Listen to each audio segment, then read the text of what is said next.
Welcome to today's video, and the first thing I'm going to need to know from you is which way up am I? Because I got the impression that I might be on the side right now from the what YouTube told me. So if I'm coming around the wrong way up, I can always turn myself around like this, if that's necessary. I don't know which way it's coming up, so please let me know. I do prefer, however, to be in the panorama rather than, sorry, the landscape rather than the panorama. Look, the panorama bit's okay. Sorry, I think it is coming up the wrong way. Has this come the wrong way? Evening from London. Anyone else? Not correct. Is that correct now? This is, of course, I need to point this out. This is outside my. Hello all. I remember to leave a like. Thank you, David. Am I coming up the right way for you now? Correct. It's correct now. And is this incorrect? This is incorrect. Yeah, I've got a sign. It's now saying obróć urządzenie, which means turn the screen around in Polish. Right. Okay. Right. So this is going to be a TikTok one then.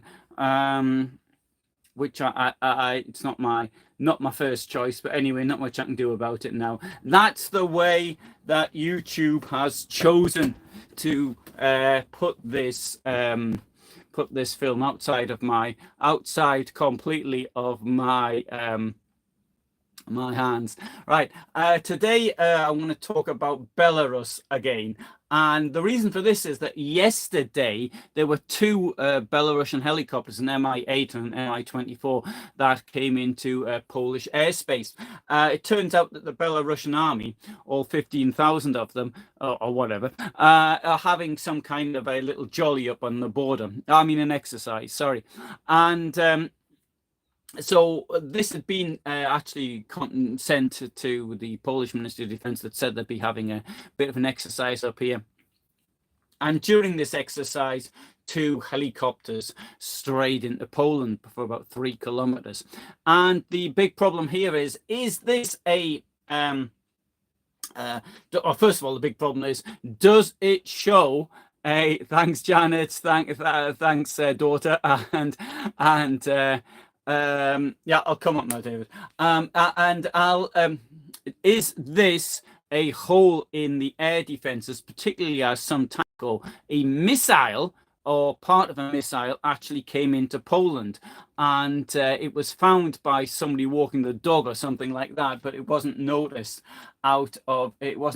by anyone else. And now, when you think about it, what's the point of this? Or is it a provocation by Belarus, or is it because they've got a Sygic navigation system in the helicopters and that goes completely wrong? So let's have a look at the provocation argument first.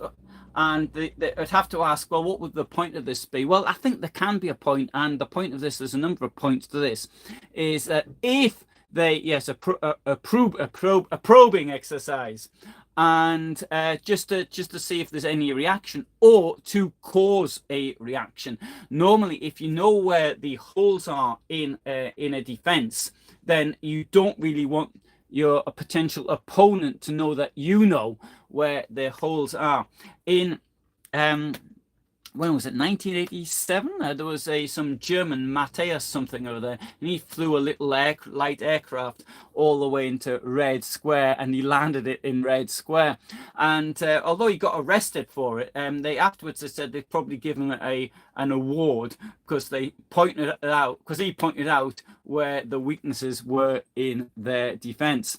There is another advantage, though, to Putin and his lapdog Lukashenko in doing something like this, because if in Poland it's seen, or even NATO, it's seen to be causing a big flap and a big problem, they'll do it more and more just in order to cause problems. However, there is a certain risk to it, and I would have to ask you, how would you feel if you were the pilot and you got asked to take a military aircraft across a border just to sort of wind people up? you've got a pretty good risk of getting wound up yourself, because I imagine that actually being hit by a surface-to-air missile does tend to wind one up. So I would be a little bit unsure of that. Now, the next possibility was it was all an accident. They got some dodgy navigation inside, and they didn't realize. Now, I tend to think that this is possibly more likely. It shows how that they don't really know what they're doing. I can imagine that with the navigation systems do go off even in advanced things, and it does look pretty much the in the forest of the Belarussian forest is one of the largest fully natural forests in Europe. It's a primeval forest, which there are very few left in Europe. Now the thing is, though, there's a big border area, so either side of the border there's a fence down the middle. Now this was formerly the border of the Soviet Union, so they had a big pass there on the Soviet side with the barbed wire and all the rest of it, and as far as I understand, the trees haven't properly grown yet on their side. And now on our side as well, there's a border fence. Now the border fence isn't much good for keeping anybody out, but at least it's a marker. And so now it could be, I don't know what the weather conditions were like there yesterday, because I'm further to the west, but if maybe they failed to notice that they've gone over the border, I don't know. I'm just throwing it out. It's just a guess. Haven't been in a helicopter since I left the army, so I don't know. But if it was a trial, a probing attack, let's have a look now at what the sense of this might be. Now, I do actually can sort of feel a little bit sorry for Lukashenko right now. Lukashenko is in a really dodgy position. Now, Lukashenko is actually younger than Putin.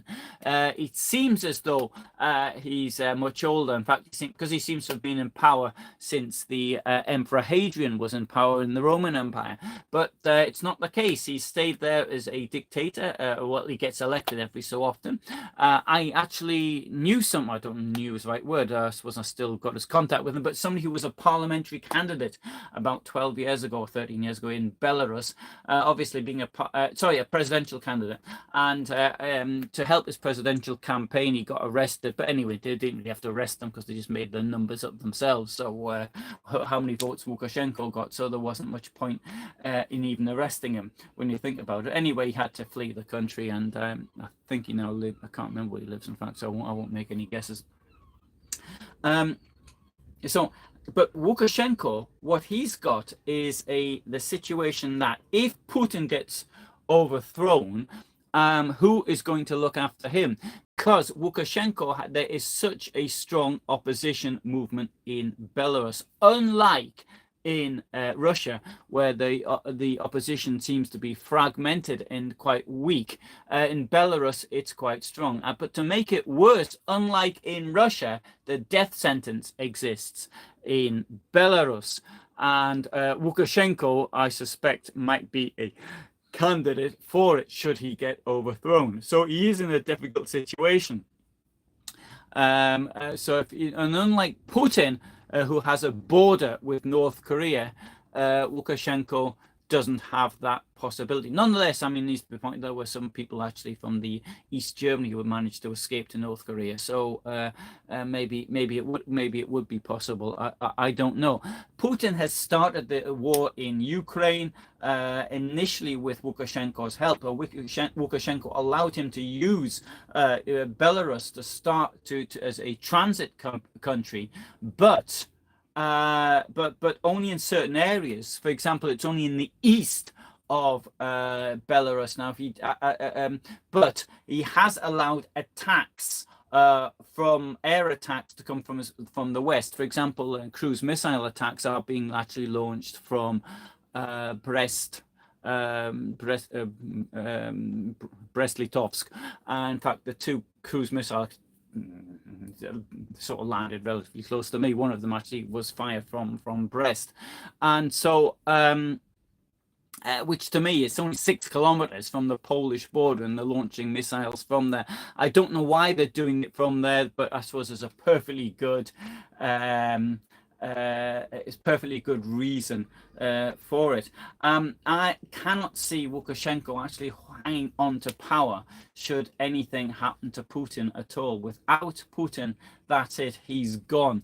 And there are other dictators as well, another Kazakhstan, for example, who should Putin, when Putin goes, or if he goes, then they're likely to fall as well. So it's Putin is holding, in some ways, the former Soviet Union in parts together again. Now, Belarus, if you look at it on the map, it's got Russia to the east, it's got Lithuania, Latvia, and Poland to the west, and it's got Ukraine to the south. And now there have been lots of a lot of people have talked about the chance of Belarus actually joining in the war against Ukraine. I don't think that would be a particularly good idea, though, for although I do appreciate that Lukashenko is now got himself so deep into it that he might see that that is the only thing he has to do. The thing with Lukashenko is, should there be an attack on Ukraine from his territory with his army, and Ukraine was able to counterattack and then start liberating parts of Belarus, the Belarusian people are far more likely to overthrow him than the Russian people are likely to overthrow Putin, because of the hold that Putin has over the state, which Lukashenko doesn't hold over Belarus. Belarus is it's really quite a difficult country actually to get into, even before these times. If you want to get a visa, it was really difficult. And whereas, I mean, in Russia, they make it clear they don't want you there. But I mean, you pay €100 or whatever it was, €110, can't remember, 160 maybe. I can't remember what I paid last time. Then at least you get you can actually get in. In Belarus, it is really super difficult. Now, is there a threat from Belarus? Well, as I understand it, the army is made up of 15,000 professionals.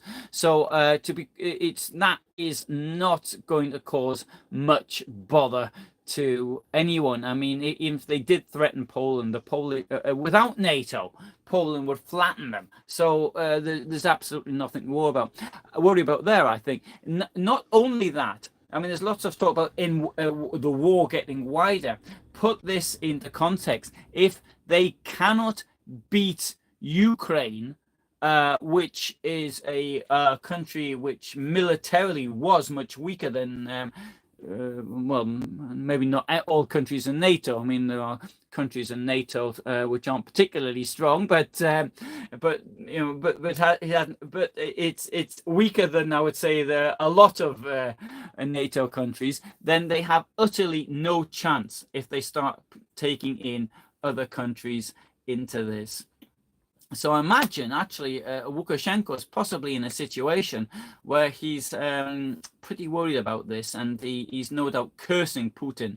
I wouldn't be surprised actually if he started trying making overtures to the West, to maybe just small things at first, but maybe, I don't know, some trying to get rid of some sanctions or some kind of a trade agreement or whatever, something, just little things at first, but to give the signal to Western governments, but not to his own people, of course, that he's willing to talk, he's willing to come to an agreement. Then I think that something might actually, that would probably be the best thing. The more he digs in with Putin, I personally think it would be the worst for him.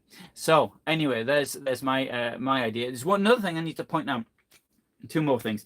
Like 1.5. There's a talk called the Sovalki Gap. Suwałki is a town in northeastern Poland.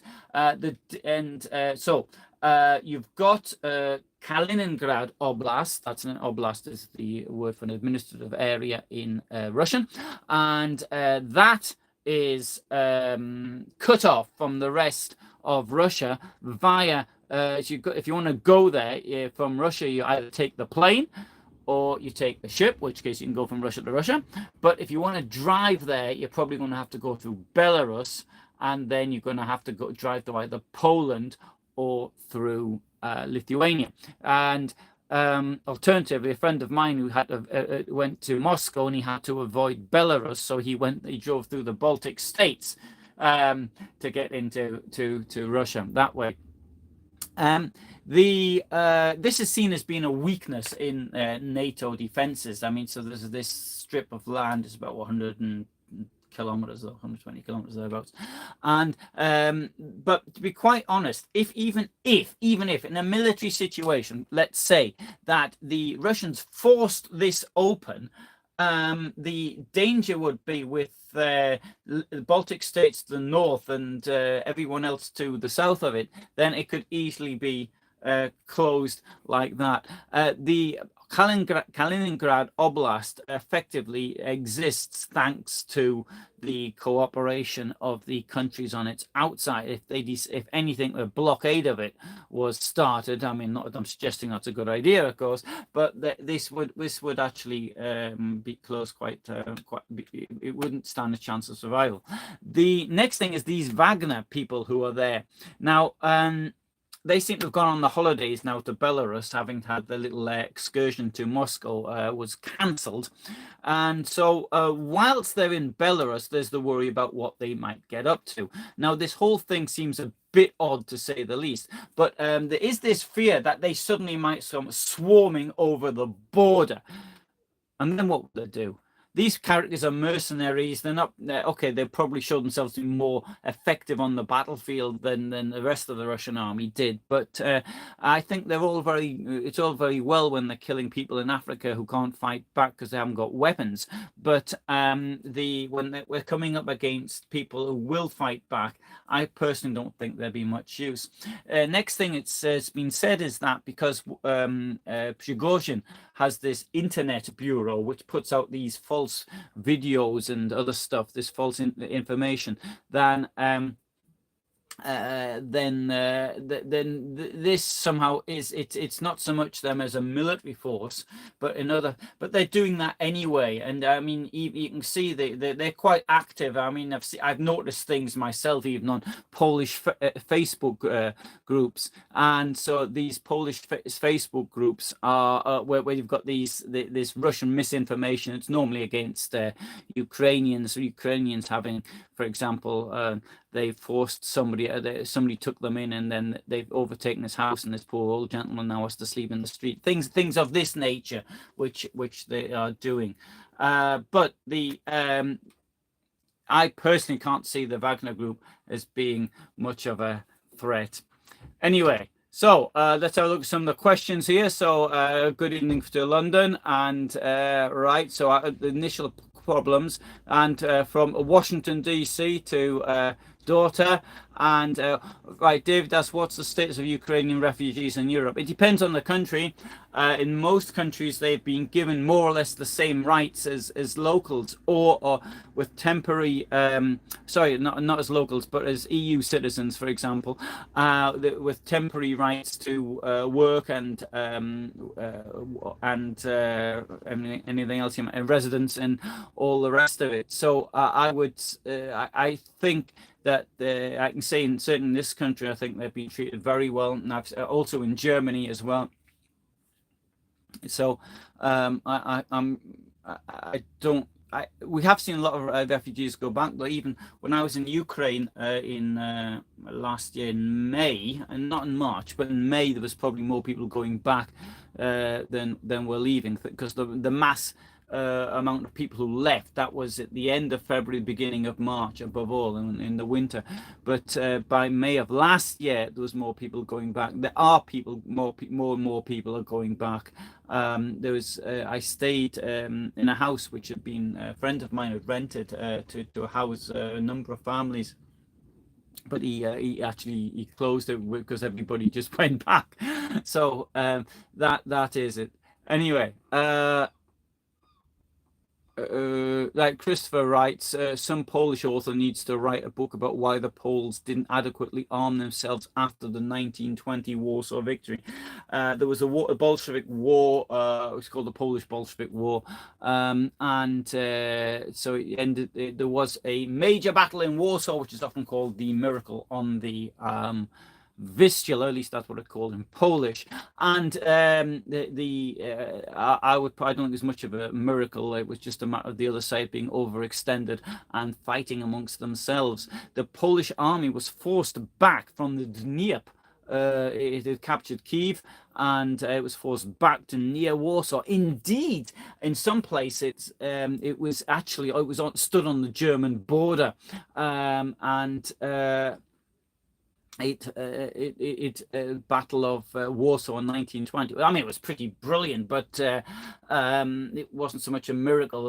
The Polish side was reading the other side's, listening to their radio communications, because they didn't bother putting them in code.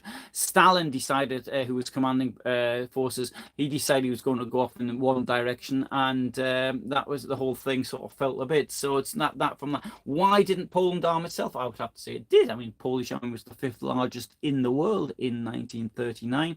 It was bigger. It was far bigger than the army of either the United States or the United Kingdom. So, sorry, the armies. I'm not talking about navies. But even it was bigger than the United States armed forces, the Polish armed forces. I would have to say it did arm itself. I think one of the problems of Poland in the interwar period was it was the government spending, and the government spending to a large extent was quite a lot spent on weapons. As it turned out, there wasn't the right weapons. So Colin thinks it was a probing exercise. I must admit that when I said probing, I had actually seen Colin's comment, so that gave me the word. Right. So yesterday, Colin mentions they came in under the radar. Yes. Sorry, I should have said this. The problem is up to 3,000 meters, 3 kilometers. Above that, this appears not to be a problem. But below that, that's where they've actually said it on the Polish press and things. That's where the problem lies.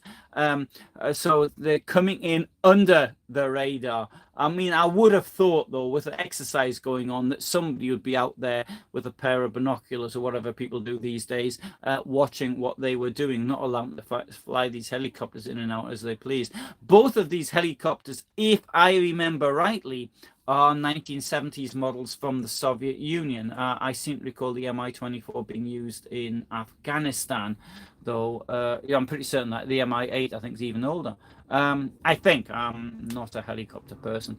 Anyway, Janet says, I remember the German guy who landed in the Red Square, came up to Germany as a great hero, anything but. Yeah, Matthias something or other. I can't remember his surname now, but yes, I remember him very now. David asks, if NATO invaded Belarus, would that bring down Lukashenko? Well, yes, but NATO is not allowed to invade other countries. NATO is a defensive organization, and if one country decides it's going to invade Belarus, let's suppose Lithuania decides it's going to invade Belarus, and I think that would end up in a Lithuanian victory, and that would be the end of Lukashenko. Yes, I think that would happen, but that is not likely to happen. Another thing is like this, I've got to say as well, is that Putin's put in some nuclear weapons, or so he says, into Belarus, and I find this hard to believe. I mean, the thing is this: he's put nuclear weapons into a country which he can't trust. I think it's a bluff, actually. I don't believe he's put them in at all. I think he's probably given some Lukashenko some missiles with a sort of a bit of rubber at the end, and he's told them they're nuclear, and he's not going to fire them anyway. So, right. Oops. Oh, sorry. I've touched something. It's not moving. So, hello to Canada. Is Lukashenko an alcoholic? I don't know. Don't know him personally. I know that Putin isn't. If that's any useful to you, mind you, it seems to be one or two generals who in the Russian army like a drink now and again. So Colin says he paid £120 to Visa 10 years ago. Yeah, I think that's what I was thinking of, to be quite honest, Colin. I paid in 2005, I can remember sending a check off for £90. time I was there. I don't think I didn't pay for it, so I don't quite know. Anyway, Janet says Lukashenko deemed his son his heir. I imagine that's now history, given the opposition in the country. Yeah. It seems as though, this is the sort of thing that these type of people would do, is if they make a dynasty out of it. Boris wants me to get serious. At least I think that's me who wants to get serious. Daughter says, sounds like propaganda techniques similar to those used by the malicious dwarf. I'm hoping the population doesn't take their subjectiveness seriously. Yes, well, so do I. By the malicious dwarf, I think you mean Goebbels. Paul asked thoughts on the Ukrainian guards in the extermination camps. Right, so, I'll deal with that. The Ukrainian guards, so to speak, are Travniki men. And these were, Travniki men were largely, but not entirely, recruited from Soviet prisoners of war. Now, the Germans, the Wehrmacht, didn't segregate what people's nationalities were in their POW camps. So this word Ukrainian has come to be used because they were largely captured in Ukraine. But the I hope you can hear me above the rain, because if you can't, just say and then I'll just stop. It was nice and sunny when I started. So I've even got video of that. I attended a conference at Travniki on the Travniki men in October of 2013, and some of the speeches I put up. Unfortunately, I didn't put the whole thing up. The first one, I missed it because I was so engrossed in the speech that I forgot to turn the camera on. But the others are on. But the thing is, they're in I can't remember what language they're in. This German, Polish, and English, but I can't, if you can't, anyway. So, as far as the Ukrainian guards, yes, some of the war criminals were Ukrainian. I don't hide that. I mean, this is the thing here, though. This is how the Putin propaganda changes history. It's not when the fact that if they are heroes, they're Russians, and if they're bad, they're Ukrainians. And they weren't. They were all Soviet citizens. It was the Soviet army. Ukraine was completely occupied by the Nazis. Completely. Russia, only, 3-4% was occupied. And I do appreciate that, in the major battles, Leningrad is in Russia. Stalingrad is in Russia. I appreciate there were these places, but the Ukraine was completely occupied, which Russia wasn't. I need to do a video on the lies that Putin tells. It's not just misinterpretation. It is outright lies that he does on history. So anyway. There you go. There's my thoughts on the Ukrainian guards. The thing is this. I need to point out that there were a number of people who were tried in the Soviet Union. Most of them were tried in Ukraine. There were a number of death sentences. Indeed, actually, even yesterday, I mentioned the case of the Treblinka guard who was executed in 1986. So anyway, good. I might do more of that. Right.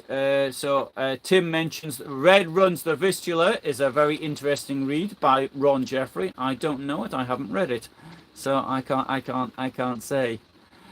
Good. Okay. Right. Well, thanks very much for that little bit on little talk on Lukashenko. I know the rain here started coming down really hard now.